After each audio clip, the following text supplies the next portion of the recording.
What's up, everybody? Welcome to Podcast Now. I'm Alex, and in this video, I want to talk about why I am getting City Skylines 2. This is a video series where I talk about an upcoming game and talk about whether I'm getting the game, not getting it, or am somewhere in between. And this is a kind of under the radar one, I think, especially for the audience that I have. You know, I talk a lot about Alan Wake and Spider-Man and Assassin's Creed, and those are probably the top three. Although, you know what? City Skylines and Assassin's Creed, I think, are a whole lot closer than some people may realize for me. Those are the big ones of October, at least to me. And City Skylines has always been there. It's just not one that I really talk about because it's just such a different kind of genre of game than the other ones. And I just don't know if it even meshes with the audience that I have. But let me tell you something. This game looks absolutely incredible. We did get some pretty negative news in terms of the console versions. I got to be honest, and this could be actually just terrible in terms of the community of City Skylines. I was going to play the game on Xbox. Now, it's on Game Pass. I believe it's also on PC Game Pass, so you should still be able to do it, but I was actually planning on playing it on console. I know that's crazy considering I think PC is kind of the master race, especially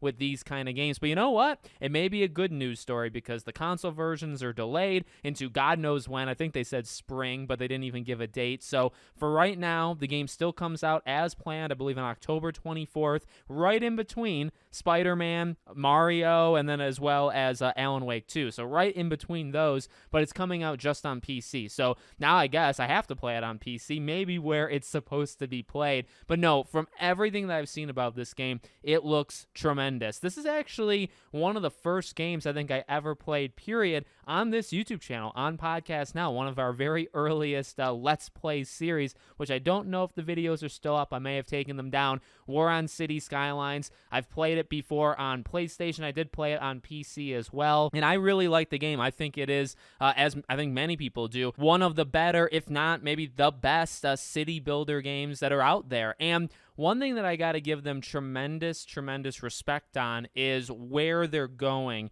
for this game. I've been watching all of the developer diaries on YouTube, which, I mean, those videos are like 3-4 minutes long. They talk about electricity in the city, and they get like 1 million+ views. Like, this game is so massively popular, or I guess franchise at this point, right? It's so massively popular, and I think so many people are very excited to see what they can do with the second game because these videos are absolutely massive. But what's impressive about it is that they are not doing things that you would see, I think, in other parts of the industry where you backtrack. And I won't say companies' names, although I think we can all think of a few, or maybe specific gaming franchises. When you jump from one game to its sequel, they end up stripping away a lot of what they did in that. Maybe in DLCs they added to that first game, right? They restart. Sometimes you even get less in the second base game than you got in the first base game, and you have to rebuild from scratch. You got to buy the 50 DLCs again. I think you guys can maybe see where I'm going with this. City Skylines is not that way, and they've made that very apparent from the start, and I truly,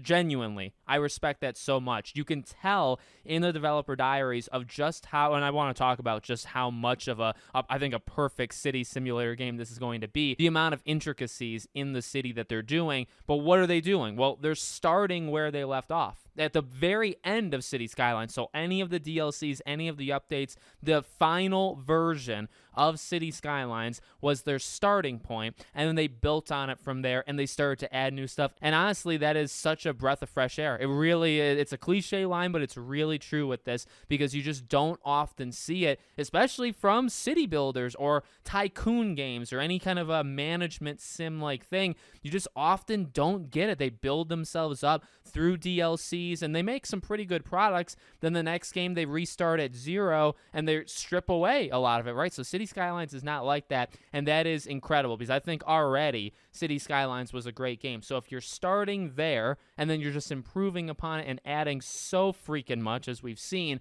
then it can only be a good thing, in my opinion. I really, besides like performance issues, which I think could still probably happen with this game, what game comes out nowadays that actually works perfectly, say day one, right? Next to zero. So I don't really expect that of this game either. But beyond that, I really don't know. I guess, jinx, we should knock on some wood somewhere around here, but I really don't know how this could go wrong because it just looks so good. In terms of, I mentioned the details, you watch those developer diaries, and I think they do the job that they're supposed to do. I think they do a better job than I ever could in terms of explaining it.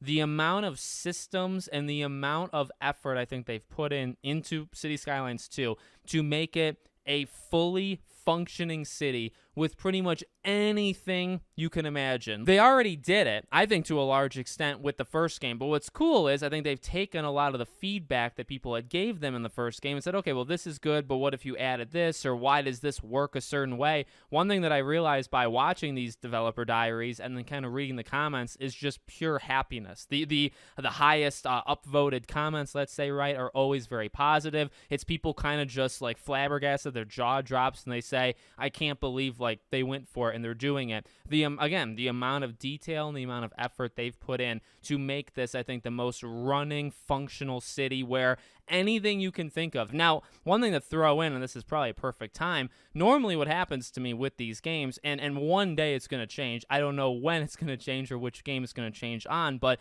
normally I try to support like a lot of these, like the Planet Coasters of the world, or back in the day, Zoo Tycoon, like that was my thing, Sims. I like to support these games. I like to play them beyond a handful. I think Zoo Tycoon was one that I played hundreds of hours, if not more. Sims, I played hundreds of hours, but beyond that, most of these games that I have in my library, I've bought them and all that, I play for a very limited amount of time, and then I kind of peace out. I'd like that to change, number one, because I don't feel like I'm getting my full value, even though I guess I'm supporting the developer, right? I want that to change. I think City Skylines 2 is about as good as it gets, again, in terms of the believability in the city. You can create whatever you want. You have to think of literally everything, but the game, from at least like the menus and the screens that we've seen of it, there's been live streams where they've played the game out. It looks like it's going to be not too difficult to figure stuff out. Another thing that's very impressive with this game in particular is the community, and this is something that I really don't get into with like Sims or, again, any of the amusement kind of sim games, anything like that,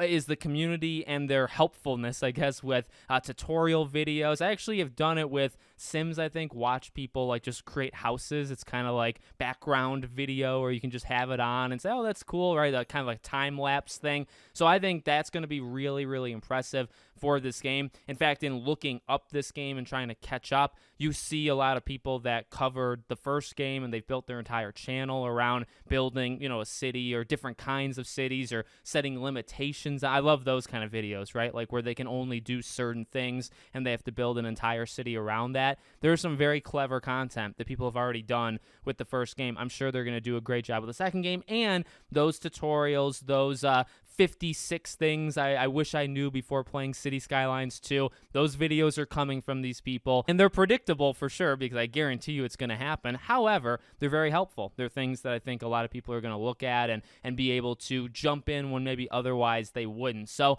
I do think it's already popular, so it's tough to say from like a mainstream popularity, right? This game is going to sell like hotcakes. This game is going to do just fine. I wish it came out all at the same time, where, the console versions were delayed. That is disappointing, and I think from like a bigger market that's disappointing, but I think the game will be just fine, and then obviously it'll come out on consoles and do even better. And it might be better because it may come out in a less busy period. I mentioned when this game is coming out in the release schedule. There's a lot happening, but also I gotta remember, this game, the genre, the community, they're not going to be pulled away by Alan Wake, even though maybe they should. Okay, Alan Wake 2, I think, is going to be a phenomenal Game of the Year type game, but I don't think Alan Wake 2 is going to pull people away from City Sky. I don't think Spider-Man. I don't think Mario. I don't think The Man Who Erased His Name, right? The Like a Dragon series. I don't think any of these games are going to pull people away from City Skylines 2. So they're completely different audiences, and I definitely respect that. So let me know what you guys think in the comments. Hopefully this was kind of fun, and then maybe people didn't really expect me to talk about this game, but I'm really excited for it. I really want this game to do well. I think it will. Like, I really have next to zero doubts that this game is going to be a great game. It's just a different kind of game for me, and one that I hope I'm able to actually play, again, as opposed to some of the past games in the same genre. Let me know what you think. Make sure you guys are subscribed, bell icon turned on, and I hope to see you all on the next one.